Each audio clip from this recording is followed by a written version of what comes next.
اعوذ باللہ من الشیطان الرجیم بسم اللہ الرحمن الرحیم اللہم صلی علی سیدنا محمد معدن الجود والکرم وآلہ وسلم۔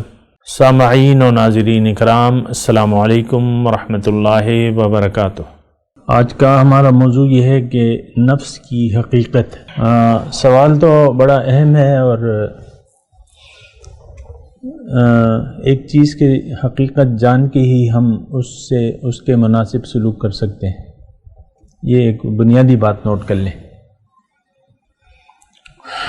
کوئی بھی دنیا میں کوئی بھی چیز ہے اس کی حقیقت، اور اگر میں تھوڑا سا یہ بتاؤں آپ کو کہ آدم کی فضیلت یہ ہے کہ وہ اشیاء کی نام جانتا ہے، اس کی حقیقت سے آگاہ ہے۔ وَعَلَّمَ آدَمَ الْأَسْمَاءَ كُلَّهَا ثُمَّ عَرَضَهُمْ عَلَى الْمَلَائِكَةِ فَأَنبِئُونِي بِأَسْمَاءِ هَؤُلَاءِ إِن كُنتُمْ صَادِقِينَ۔ تو علم، دیکھیں دنیا میں جو بھی ہیں، یعنی ہم جو زندگی گزار رہے ہیں وہ علم کی بدولت ہی گزار رہے ہیں۔ جیسا بھی علم ہے، بچہ آپ دیکھیں کہ ہماری فطرت میں ہے علم۔ بچے کی ایک سٹیج آتی ہے، وہ پوچھتا ہے ہر چیز کے بارے میں، 10 بار پوچھتا ہے، 5 بار پوچھتا ہے، اس طرح کہ یہ کیا ہے، ابو یہ کیا ہے، یہ کیا ہے، پوچھتا ہے نا۔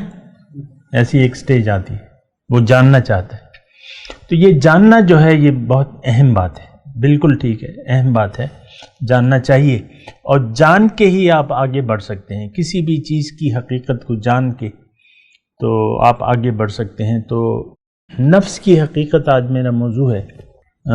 نفس جو ہے، یعنی زیادہ میں اس پہ تفصیل سے بات نہیں کروں گا، بہرحال یہ بتاؤں گا انشاءاللہ کہ یہ نفس کس نے بنایا ہے اور کیوں بنایا ہے، اس کا فائدہ کیا ہے، اس کا نقصان کیا ہے، اس کا فائدہ کیا ہے۔ اور ظاہر ہے کہ یعنی یہ ایک یعنی آپ دیکھیں، آپ اس کو محسوس کریں گے نفس کو کہ خواہشات کا ایک مجموعہ ہے، اور اس کا تعلق جو ہے ہمارے ظاہر کے یعنی ہمارے ظاہر سے ہے۔ اس کا تعلق یعنی نفس کا تعلق جو ہے ہمارے ظاہر جسم، یعنی مادی جسم کا ایک سٹیج جو ہے وہ ہمارا نفس ہے۔ اس نفس کی بدولت ہی ہم خواہشات پیدا ہوتی ہیں، ہم میں ضروریات کا احساس ہوتا ہے کہ یہ ضرورت ہے، یہ ضرورت ہے۔ تو اس میں کچھ ضروریات، جسمانی ضروریات یا خواہشات، اس میں کچھ تو جائز ہیں۔ کوئی خواہشات نفسانی، جیسا کہ یعنی آپ کو سردی لگ رہی ہے، گرمی لگ رہی ہے، آپ کو بھوک لگ رہی ہے، آپ کو پیاس، یہ بھی یعنی اندر سے ایک وہ ہوتی ہے نا۔ تو بہرحال اس کی کچھ چیزیں تو جائز ہیں، اور جائز حدود میں رہ کے آپ نفس کے تقاضے پورے کر سکتے ہیں۔ حضور صلی اللہ علیہ وسلم نے فرمایا کہ وَلِنَفْسِكَ عَلَيْكَ حَقٌّ، کہ تمہارے نفس کا بھی تم پر حق ہے۔ اس کی ضروریات یعنی جسمانی ضروریات آپ کو پورا کرنے پڑیں گی، اور وہ بس وہ یہ ہے کہ بس وہ آپ کی ضرورت ہے، وہ آپ پورا کریں۔ بھوک ہے، جو بھی آپ کی جسمانی ضروریات ہیں، وہ نفسانی ضروریات ہیں یا جسمانی ضروریات ہیں، تو یہ نفس کا ہم پر حق ہے۔ اس کی میں زیادہ تفصیل نہیں بتا رہا، لیکن یہ ہے کہ نفس کا حق ہوتا ہے، اور وہ جائز حقوق آپ کو اس کے پورے کرنے ہوں گے۔ مثال کے طور پہ نکاح ہے، تو یہ ہمارے جسم کی ایک ضرورت ہے، نکاح جو ہے، اور یہ ہمارا جسمانی ایک تقاضا ہے۔ اور پھر یہ اس کے بارے میں الفاظ ہیں کہ النکاح من سنتی، نکاح جو ہے میری سنت ہے، میرا طریقہ ہے۔ اب یہ ہماری نفسانی تقاضا ہے، جسمانی تقاضا ہے، نفسانی تقاضا ہے نکاح۔ تو اس کو پھر یعنی اس کے بارے میں یہ ہے کہ من رغبہ، یہ میری سنت ہے، طریقہ ہے، اور جس نے میرے طریقے سے انحراف کیا وہ مجھ سے نہیں ہے۔ من رغب عن سنتی فلیس منی، خاص طور پہ مطلب یہ ہے۔ تو بہرحال لیکن یہ دیکھیں اللہ تعالیٰ نے نفس کو پیدا کس نے کیا ہے؟ اللہ نے. وَنَفْسٍ وَمَا سَوَّاهَا فَأَلْهَمَهَا فُجُورَهَا وَتَقْوَاهَا. اللہ تعالیٰ نے قرآن میں فرمایا کہ نفس جو میں نے پیدا کیا ہے، وَمَا سَوَّاهَا، اور اس کو برابر کیا ہے، پھر اس کی بدی اور اس کی اچھائی اس کو میں نے الہام کر دی ہے. خبردار سڑے پیجنی پشتوں میں کہتے ہیں نا، تو اس کی اچھائی اور اس کی برائی اس کو میں نے الہام کر دی ہے. تو بہرحال نفس کیا ہے؟ یہ ابتدا میں ہمارا دشمن ہوتا ہے. ایک اور طریقے سے میں آپ کو بات کہہ رہا ہوں کہ یہ نفس جو ہے ایک مخالف قوت ہے جو آپ کو مادے کی طرف کھینچتی ہے، مٹیریل کی طرف کھینچتی ہے. اور انسان اگر مادے کا ہو جائے تو اس کا مطلب یہ ہے کہ یہ خود اپنا دشمن بن جاتا ہے. اگر انسان مادہ پرست بن جائے، مادے کا ہو جائے اور مادہ ہی، تو پھر یہ ہے کہ یہ اپنا دشمن بن جاتا ہے اور اپنے آپ کو ہلاک کر لیتا ہے. یہ نفسانی تقاضا ہے ہمارا کہ یہ نفس جو ہے ہمیں ان النفس لامارۃ بالسوء، قرآن میں ہے نا کہ نفس برائی کی طرف آمادہ کرتا ہے. اب برائی کیا ہے؟ گناہ. ہمارے یعنی ہم تو برائی تو کوئی پرٹیکولر کاموں کو کہتے ہیں نا برائی، گناہ جو ہے، لیکن نہیں، برائی جو ہے وہ یہ ہے کہ آپ دنیا کی طرف، دنیا کو وہ بنا لیں، ترجیح بنا لیں، یہ برائی ہے. دنیا سے محبت کرے، دنیا کو ترجیح بنا لیں تو یہ گناہ ہے.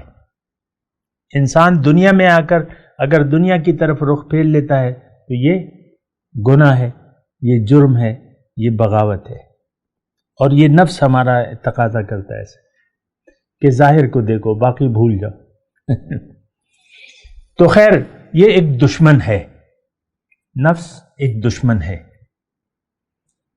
اللہ کے رسول نے فرمایا کہ اعد عدوک نفسک الذی بین جنبیک، کہ تمہارا دشمن نمبر ایک جو ہے وہ نفس ہے جو تمہارے پہلو کے اندر ہے.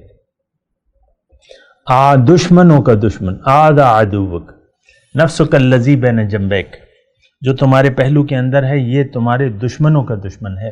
بہرحال نفس ایک دشمن ہے جو ہمیں ظاہر کی طرف کھینچتا ہے. ایسا ہے کہ نہیں؟ ظاہر کی طرف، کہ ظاہر کو دیکھو، وہ دیکھو پیسے نہیں ہیں، وہ دیکھو یہ نہیں ہے، وہ دیکھو وہ نہیں ہے، وہ دیکھو گھر نہیں ہے.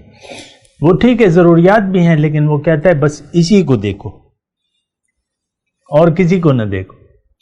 نفس یہ کہتا ہے بس مجھے دیکھو، میری ضروریات کا خیال رکھو اور کسی طرف بھی توجہ نہ کرو، ضرورت ہی نہیں ہے. نفس کبھی آپ سے نہیں کہے گا کہ جاؤ جماعت کا ٹائم ہو رہا ہے، جاؤ نماز پڑھو. کہے گا؟ نہیں کہے گا، سو جاؤ یار ابھی بڑا ٹائم باقی ہے. تو نفس جو ہے دیکھیں یہ دشمن ہے اور دشمنوں کا دشمن ہے. میں وہ باتیں کہہ رہا ہوں جو قرآن میں ہیں اور حدیث میں ہیں، کیونکہ اس کی حقیقت جس نے بنائی ہے اس کو پتہ ہے نا. اچھا، اب یہ دشمن کیوں ہے؟ اس کو اللہ تعالیٰ نے یعنی ہمارے ساتھ ایک دشمن کو کیوں لگا دیا ہے، یہ ایک سوال ہے. اس کا انشاءاللہ جواب دیتے ہیں، لیکن یہ ہے کہ آپ دیکھیں پہلے تو ہم نفس ہی بات کر رہے ہیں کہ نفسانی تقاضے ٹھیک ہے، یعنی نفسانی تقاضے ہوتے ہیں لیکن اس کی ایک حد ہے. اللہ تعالیٰ کی حدود، قرآن میں آتا ہے کہ تلک حدود اللہ، یہ حدود ہیں اللہ تعالیٰ کی، اس سے آگے نہ بڑھو. نفس کے تقاضے پورا کرنے کی حدود ہیں، قیود ہیں. مال ہے، حرام مت کھاؤ، حلال کھاؤ. مال کھانا یعنی آپ پیسے کو استعمال کرتے ہیں نا، لیکن اللہ تعالیٰ فرما رہا ہے کہ تم کمائی میں حرام ذرائع مت استعمال کرو، حلال ذریعے سے تم مال کماؤ. اور پھر کلوا مما فی الارض حلالا طیبا، کھاؤ جو کچھ زمین میں ہے حلال اور پاک. بہرحال تو نفس تو ایک بات یہ ہے کہ یہ اس کو پیدا کیا ہے کس نے؟ اللہ نے، اور اس کو ہمارا دشمن بنایا ہے. اور نفس کے ساتھ ایک اور قوت بھی ہے، شیطان، شیطانی قوت بھی ہے. اور شیطان کو عمر دراز کس نے دی ہے؟ سب سے لمبی عمر جو ہے یعنی شیطان کی ہے. ابھی انسان پیدا ہی ہوا تھا اور تو اس نے کہا کہ مجھے لمبی عمر دیں، قیامت تک مجھے آپ زندہ رکھیں. تو اللہ کا تو پلان ہی یہی تھا کہ شیطان کو میں نے پیدا کرنا ہے. یہ شیطانی قوت بھی اللہ نے بنائی ہے، اللہ کے حکم سے ہے. اللہ نہ چاہتا تو شیطان کام کر سکتے ہیں. تو نفس بھی کام کر رہا ہے، شیطان بھی کام کر رہا ہے. اس کا مطلب یہ ہے کہ یہ اللہ نے کیا ہے. اس کا مطلب یہ ہے کہ اس میں بہت بڑی حکمت ہے. اللہ کا کوئی کام رحمت سے خالی نہیں ہے، اس میں حکمت ہے، حکمت سے خالی نہیں ہے. اللہ تعالیٰ کی رحمت جو ہے اس کا تقاضا یہ ہے کہ نفس اور شیطان دیا جائے انسان کو. اللہ کی رحمت کا تقاضا یہ ہے. تو بہرحال یہ مطلب آپ ابتدائی طور پہ یہ سمجھیں کہ نفس کی حقیقت کیا ہے، شیطان کی حقیقت کیا ہے. کیونکہ اکثر اوقات ہم نفس و شیطان کو الزام دے کے اپنے آپ کو بری الذمہ کر لیتے ہیں کہ کیا کریں، سو کم نفس و شیطان راکڑی، اس طرح کہتے ہیں لوگ. تو نہیں، ایسی بات نہیں ہے. اور سوچ سمجھ کے اور یعنی علم حاصل کر کے حقیقت، آج کا جو ہمارا موضوع ہے نفس کی حقیقت، تو حقیقت میں نے آپ کو بتا دی کہ یہ ایک مخالفانہ قوت ہے جو اللہ تعالیٰ نے ہمارے اندر پیدا کی ہے. اللہ نے ہمارے اندر پیدا کی ہے. اس کا خالق کون ہے؟ نفس کا اللہ ہے. شیطان کا خالق کون ہے؟ اللہ ہے.